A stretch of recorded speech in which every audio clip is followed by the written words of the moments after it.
लेकिन मेरे भाई को नहीं खरीद पाए और ना कभी खरीद पाएंगे। हम डर को मिटाने की राजनीति करते हैं क्योंकि हम जानते हैं अगर ये देश डर जाएगा इस देश का फायदा नहीं होगा। अगर नफरत फैल जाएगी इस देश का फायदा नहीं होगा।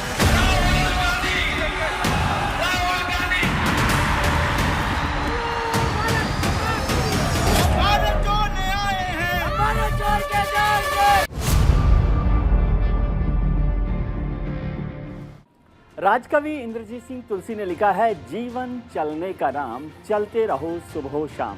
नमस्कार, मैं हूं विजय त्रिवेदी और आप देख रहे हैं हमारी खास सीरीज हेड्स एंड टेल्स। शायद इन पंक्तियों का राहुल गांधी पर इतना गहरा असर पड़ा तो पिछले 120 दिन से सुबह और शाम चलते जा रहे हैं। भले ही वो कह रहे हों कि इस यात्रा का कोई राजनीतिक मकसद नहीं है, बावजूद इसके राहुल गांधी दूसरे सियासी दलों को पास बुला रहे हैं सफर में साथी बनने के लिए। लेकिन वो साथी सिर्फ राहगीर बनकर सारा नजारा देख रहे हैं। बड़े से बड़े नेता खरीद लिए, लेकिन मेरे भाई को नहीं खरीद पाए और ना कभी खरीद पाएंगे। हम डर को मिटाने की राजनीति करते हैं क्योंकि हम जानते हैं अगर ये देश डर जाएगा इस देश का फायदा नहीं होगा। अगर नफरत फैल जाएगी इस देश का फायदा नहीं होगा।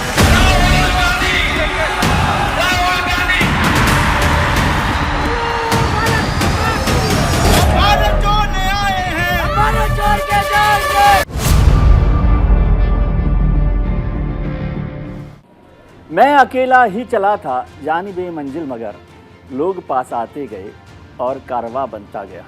राहुल गांधी की भारत जोड़ो यात्रा, या फिर यूं कहें कि विपक्ष जोड़ो यात्रा का शायद मकसद यही था, क्योंकि सत्ता पक्ष से अकेले लड़ना न तो राहुल गांधी के बूते की बात है और न ही अन्य विपक्षी दलों के लिए ऐसा मुमकिन लगता है।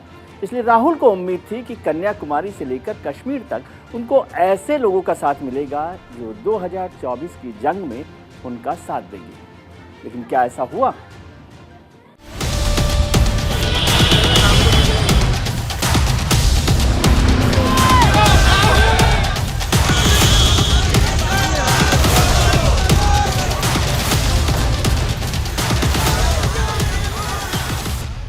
रुकेगी नहीं। जैसे अभी देखो बारिश आ रही है, बारिश ने इस यात्रा को नहीं रोका।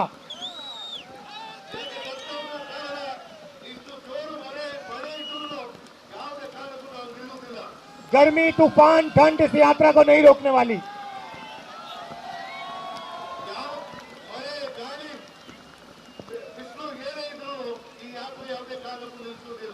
नदी जैसी यात्रा कन्याकुमारी से कश्मीर तक जाएगी। कन्याकुमारी से लगभग 4 महीने पहले चला रेला अब दिल्ली होते हुए हरियाणा पहुंच गया है। इस रेले का नेतृत्व कर रहे हैं राहुल गांधी। ये वही राहुल गांधी हैं जिनके बारे में कहा जाता था कि वो चांदी की चम्मच लेकर पैदा हुए हैं और जमीन पर पैर रखना उनकी शान के खिलाफ है। लेकिन राजनीति जो ना करवाए वो कम है।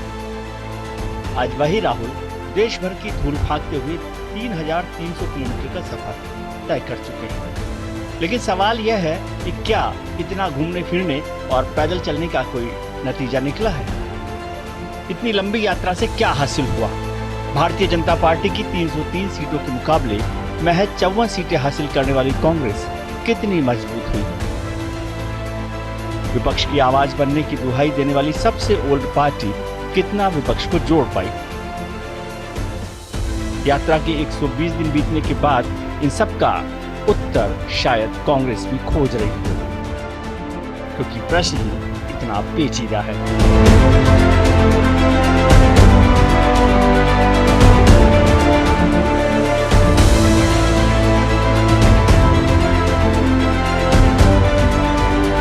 तो ये आध्यात्मिक भारत जोड़ो यात्रा नहीं है, पर ये चुनावी राजनीति से इसका कोई लेना देना नहीं है।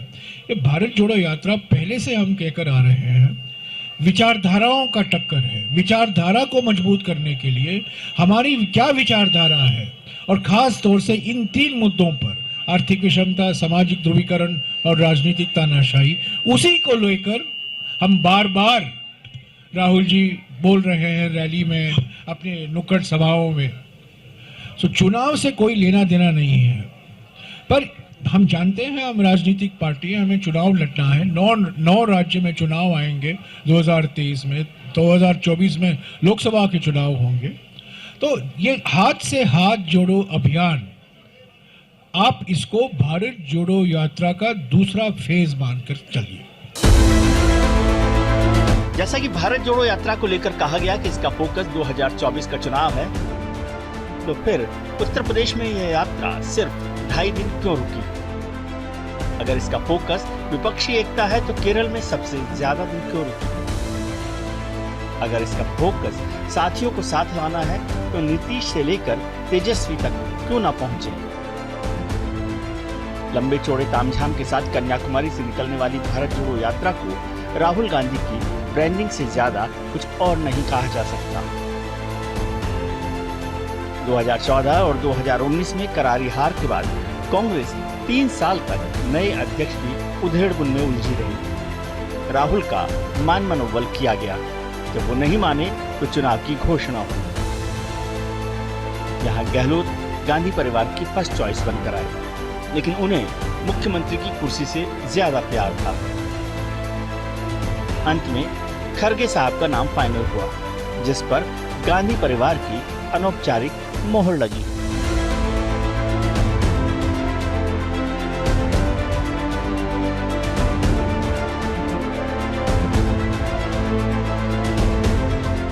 खरगे भले ही अध्यक्ष बन गए, लेकिन सबसे बड़े चेहरे राहुल गांधी ही रहे।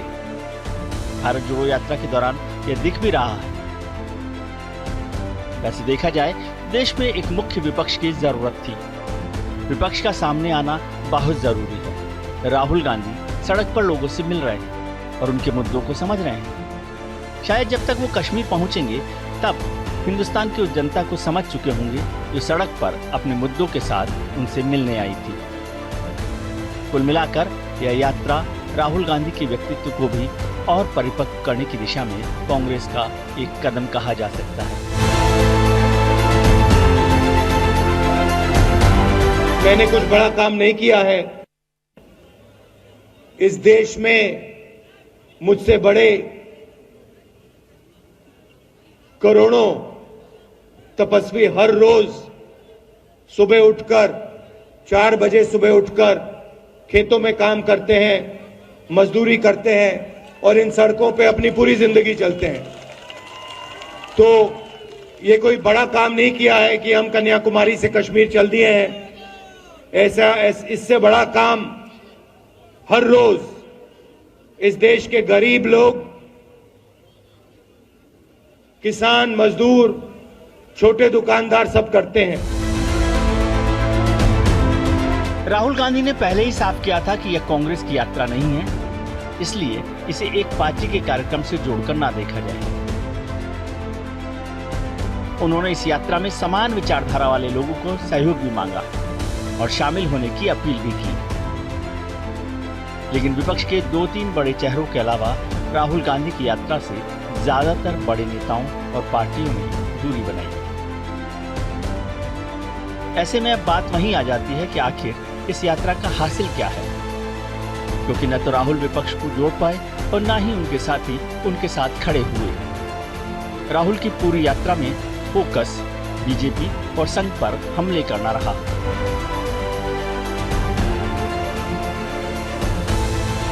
प्रधानमंत्री जी ने, बीजेपी ने, मैं आपको सच्चाई के बारे में बताना चाह रहा हूं, प्रधानमंत्री ने, बीजेपी ने हजारों करोड़ रुपए लगा दिए मेरी छवि को खराब करने में। हजारों करोड़ रुपए। और आपने देखा होगा मैंने एक शब्द नहीं बोला, बिल्कुल चुप। अब सवाल वही है कि इन सब को देखकर क्या यह मान लिया जाए कि भारत जोड़ो यात्रा विपक्ष को जोड़ने में फेल रही? क्या विपक्ष राहुल गांधी को 2024 का चेहरा नहीं मानता? तो इसका उत्तर भी इतना आसान नहीं है, क्योंकि एक और जहां अखिलेश यादव यात्रा में हिस्सा नहीं लेते, वहीं दूसरी ओर बधाई देने से भी पीछे नहीं हटते। एक और जहां नीतीश कुमार इसे कांग्रेस की यात्रा बताते हैं, तो दूसरी तरफ आने वाले समय में साथ बैठने की बात भी करते हैं। आमंत्रण मिलेगा कि जैसे ही ये काम से अपना हो जाएंगे और जो हम लोगों की बातचीत हुई है उसके बाद जब फिर बुलाएंगे और हम लोग आपस में बात करके आगे के बारे में तय करेंगे, तो उसी के आधार पर आगे का कार्यक्रम होगा। अभी कोई कार्यक्रम चल रहा है वो अपना अपना है, वो करे सब कोई बात नहीं। मैं बधाई देना चाहता हूं उन्हें। उनका एक पॉलिटिकल प्रोग्राम है और अच्छा काम चल रहा है उनका, उनकी यात्रा शुभ हो। ये सवाल अभी का नहीं है, ये सवाल का जवाब आएगा जब चुनाव शुरू।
तो दिन बाकी हैं जब देश इस पर नजर गड़ाए बैठा होगा कि हमारा अगला प्रधानमंत्री कौन होगा।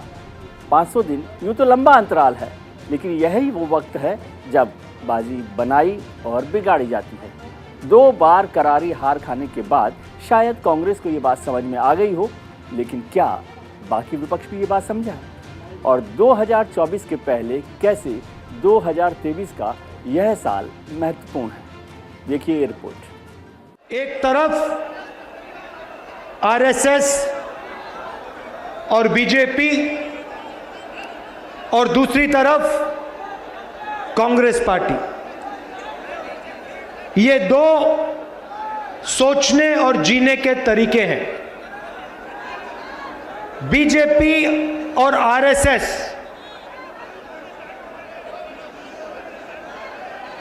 नफरत की बाजार, कांग्रेस मोहब्बत की दुकान, उसी नफरत की बाजार में।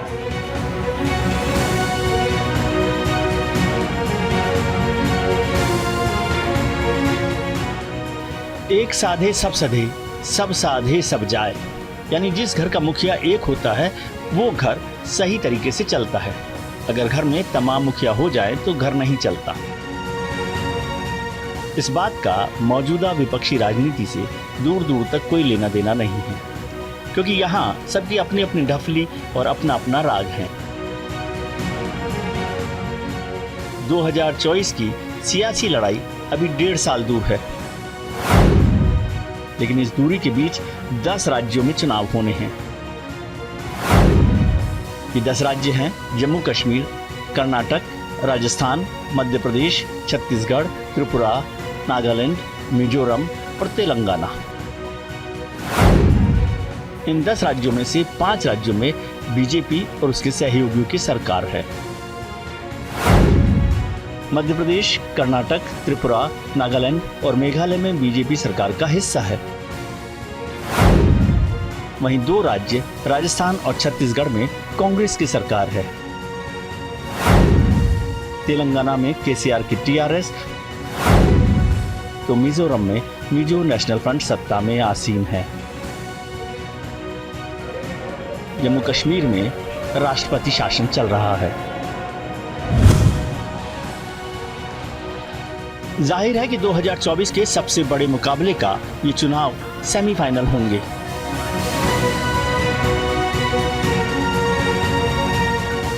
इन राज्यों में विधानसभा चुनाव तो महत्वपूर्ण हैं ही, साथ ही इन राज्यों की 120 सीटें लोकसभा में आती हैं। इनमें से 95 सीटों पर भारतीय जनता पार्टी ने जीत हासिल की थी। वहीं कांग्रेस के खाते में महज 9 सीटें आई थीं। तेलंगाना राष्ट्रीय समिति को 9 सीटें हासिल हुई थी। यानी कहा जा सकता है कि विपक्ष करीब करीब फेल रहा था। बावजूद इसके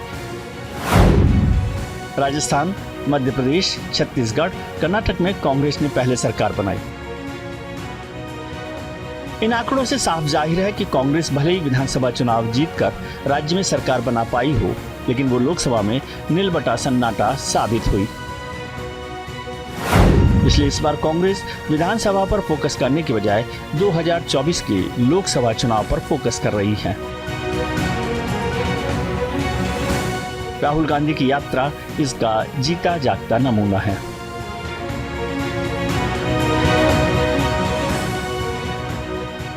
राहुल गांधी लगातार चले जा रहे हैं, लोगों से मिल रहे हैं, कहीं नाच रहे हैं तो कहीं दौड़ रहे हैं। बच्चे, नौजवान, बुजुर्ग, महिलाएं सभी को साथ लाने की कोशिश में लगे हैं, नए कलेवर और नए तेवर के साथ। युवा 15 साल सेना में सेवा कर सकता था, उसके बाद उसको पेंशन मिलती थी। नरेंद्र मोदी जी ने कहा नहीं भाई, ये 15 साल वाली बात छोड़ो, पेंशन वाली बात छोड़ो, ऐसे करते हैं 6 महीने ट्रेनिंग करो,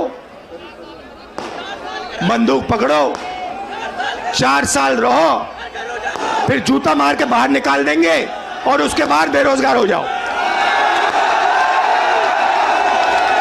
नया हिंदुस्तान। और जब युवाओं ने कहा कि हमें यह अच्छा नहीं लगा, और जब युवा सड़क पे उतरे, नरेंद्र मोदी ने क्या कहा? नरेंद्र मोदी जी ने क्या किया?